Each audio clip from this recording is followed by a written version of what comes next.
Good evening. Tonight's headlines: a constable is under close arrest in connection with Sergeant Vaughn's death. Arshaad Kowshall is charged with simple larceny, while Alex Peters is charged with unlawful wounding. An investigation is launched into the death of a 93-year-old in a wildfire. Team Mohameds provide a new home for a family in need. Guyana Police Force officers meet with the family of Sergeant Alex Vaughn, who tragically lost his life in the line of duty. Additionally, a Pomeroon man nabbed with ganja is fined $12 million and jailed for 2 years. The Attorney General emphasizes the government's position on teachers' salary negotiations. Lastly, former REO Dr. Veerasammy Ramayya is acquitted of a cybercrime charge. Stay tuned for more updates on these stories. Constable under close arrest in connection with Sergeant Vaughn's death. The Guyana Police Force announces that a police constable is currently under close arrest in connection with the death of Sergeant Alex Vaughn. Preliminary information suggests that the constable unintentionally inflicted fatal injuries on Sergeant Vaughn on Tuesday, March 12, 2024.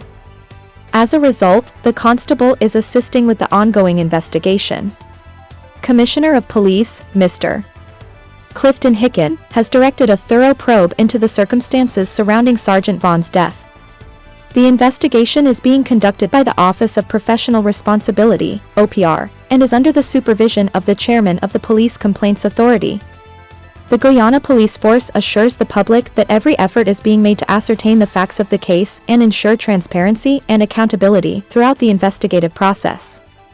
Further details will be provided in a subsequent release as the investigation progresses.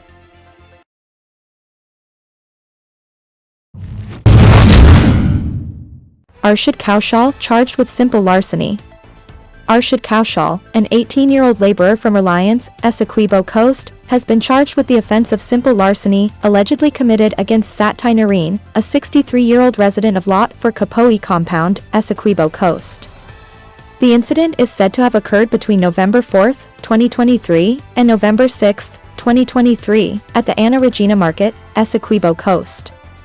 On Friday, March 8, 2024, the case was brought before Magistrate Esther Sam at the Suddy Magistrates Court, where the charge was read to the accused. Kowshall pleaded not guilty to the charge. During the proceedings, the prosecutor objected to bail. However, bail was ultimately granted in the sum of $50,000. The case has been adjourned to March 26, 2024, for the disclosure of statements.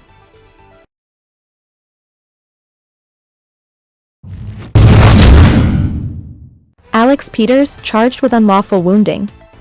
Alex Peters, a 38-year-old farmer from Aberdeen Canal, Lower Pomeroon River, has been charged with 2 counts of unlawful wounding, allegedly committed against Fino Guvia, a 24-year-old resident of Lower Pomeroon River, and Randy Youssef, a 23-year-old resident of Grand Upper Pomeroon. The incidents occurred on Friday, March 8, 2024. Earlier today, Monday, March 11, 2024, the cases were brought before Magistrate Tamika Clark at the Charity Magistrates Court. Peters pleaded not guilty to both charges during the proceedings. Following the plea, the court granted bail in the sum of $150,000 for each charge. The cases have been adjourned to April 29, 2024, for the report and disclosure of statements.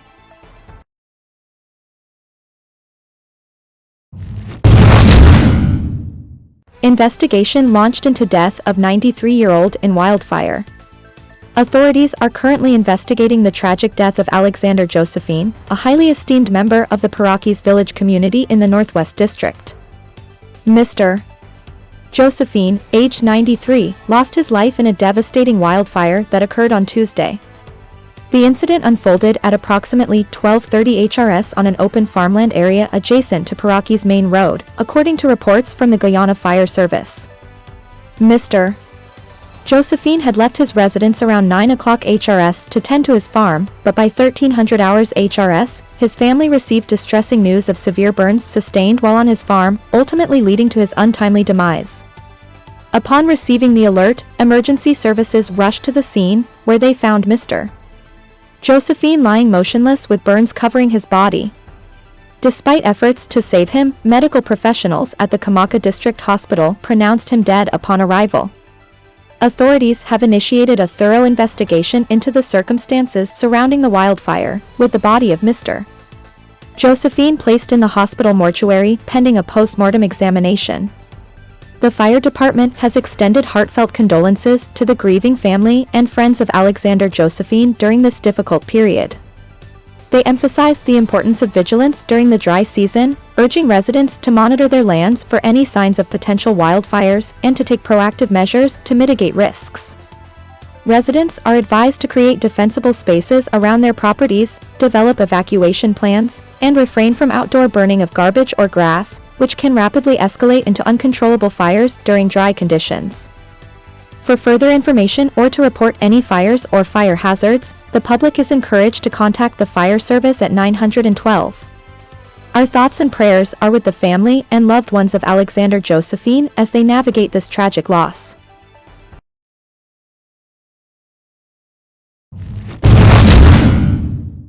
Team Mohameds provide new home for family in need. Parvati Seepersad, her husband, and their 7 children received a life-changing gift today as the Mohammeds fulfilled their promise to provide them with a new home. The family, who were living in dire conditions, can now look forward to a brighter future in their new 2-bedroom house, built and handed over by the Mohammeds. The journey towards this new beginning started 5 days ago when a Mohammed visited the Seepersad family at Mon Repos Pasture, East Coast Demerara, ECD. Upon witnessing their living conditions, he pledged to have a home constructed for them within a week. True to their word, the Mohammeds delivered on their promise, presenting the completed house to the family today. The joy and relief on the faces of Parvati Seepersad and her loved ones were palpable as they stepped into their new abode.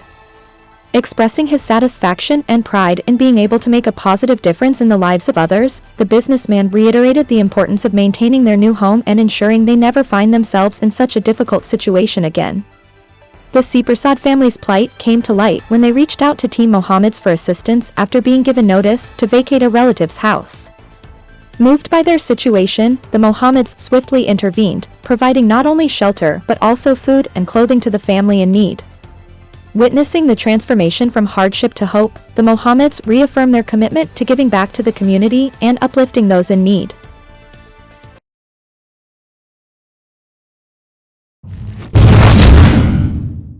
Guyana Police Force officers met with the family of Sergeant Alex Vaughn, who tragically lost his life in the line of duty. Deputy Commissioner Administration and Mr.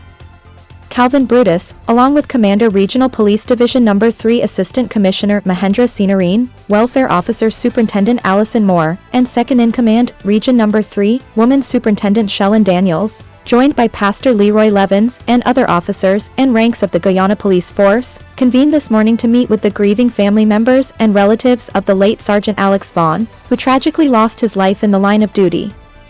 The police team visited the bereaved family at Tushin, East Bank Essequibo, where they extended their condolences to Sergeant Vaughn's reputed wife Jenel Singh, his children, siblings, and other family members. Mr. Brutus offered words of encouragement and comfort to the family during this incredibly challenging time, followed by a prayer from Pastor Leroy Levins. In the wake of this tragic event, a police constable has been placed under close arrest to assist with the investigation. Preliminary information suggests that the constable unintentionally and fatally wounded Sergeant Alex Vaughn on Tuesday, March 12, 2024. Commissioner of Police Mr. Clifton Hicken has promptly ordered a thorough investigation into the matter. The Office of Professional Responsibility, OPR, is currently conducting the investigation under the supervision of the chairman of the Police Complaints Authority. Our thoughts and prayers are with the family, friends, and colleagues of Sergeant Alex Vaughn during this difficult time.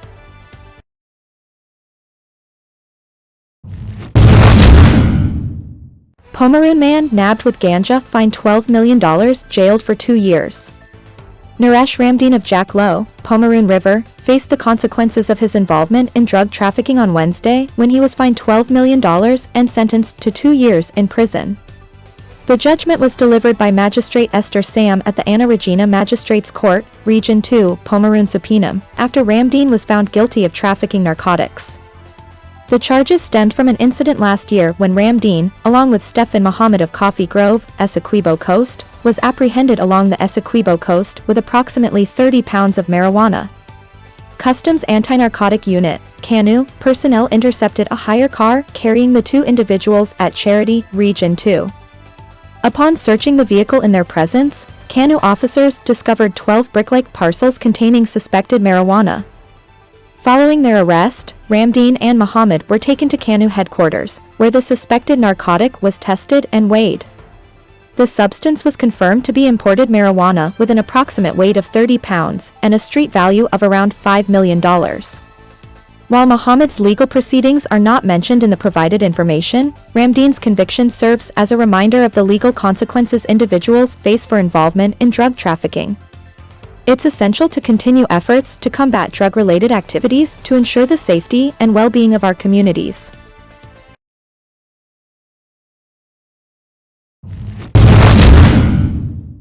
Attorney General emphasizes government's position on teachers' salary negotiations. Attorney General and Minister of Legal Affairs Anil Nandlal, SC, underscored the government's stance on negotiations concerning teachers' salary increases during his weekly Issues in the News program on Tuesday. Addressing the recent breakdown in talks between the Guyana Teachers Union, GTU, and the Education Ministry, Minister Nandlal clarified that the government's position is rooted in budgetary constraints and fiscal responsibility. Minister Nandlal reiterated that the government operates within a budgetary cycle, making it impractical to negotiate salary increases for previous years. He emphasized that the government lacks the financial resources to retroactively adjust wages for the period from 2019 to 2023. The reason is more commonsensical than anything else. The government operates in a budgetary cycle, so what has passed, stated Minister Nandlal. He further explained that teachers, like other public sector workers, have benefited from previous across-the-board salary increases announced by the government. This, he argued, demonstrates why negotiations for salary increases from 2019 to 2023 are not feasible at this time. In light of the collapsed negotiations, GTU President Mark Light announced the union's intention to return to the court. However, Minister Nandlal expressed confidence that the ongoing court case will provide clarity on various issues, including the legality of deducting payments from striking teachers and the government's obligations regarding GTU dues. To me, these are very clear and simple issues, and they are misunderstood in this country. In my view, the law is clear and the matter is settled, so we need to have these matters clarified once and for all in this country, stated Minister Nandlal. The government remains committed to fostering dialogue and resolving issues in collaboration with stakeholders to ensure the welfare of teachers and the education sector as a whole.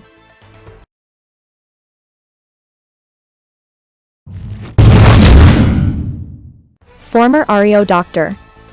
Veerasammy Ramayya acquitted of cybercrime charge. Former Regional Executive Officer, Ario, of Region 6, East Burbus/Quarantine, Dr. Veerasammy Ramayya has been acquitted of a cybercrime charge against Quarantine Pundit Surajdeal Sahadio, also known as a Pundit Dave. Dr. Ramayya was charged in December 2022 following allegations that he used a computer system to harass and humiliate Pundit Dave, who is also a counselor on the Region 6 Regional Democratic Council, RDC. The allegations included calling Pundit Dave a Gilbaka, accusing him of using cow's milk to wash his foot, leading to a shortage of milk at number 52 Village, and claiming that Pundit Dave stole $1.8 million. Dr. Ramayya appeared in court and was released on his own recognizance. However, during the trial, the video evidence presented to the court did not substantiate the allegations. In her ruling, Magistrate Ranita Singh stated that after reviewing the evidence, no harm was brought to Pundit Dave, and the video did not support the accusations made against Dr. Ramayya. Furthermore, Magistrate Singh clarified that while the video mentioned the use of cow's milk, it did not indicate that there was a shortage of milk at number 52 Village. Additionally, the video did not support the claim that Pundit Dave stole $1.8 million.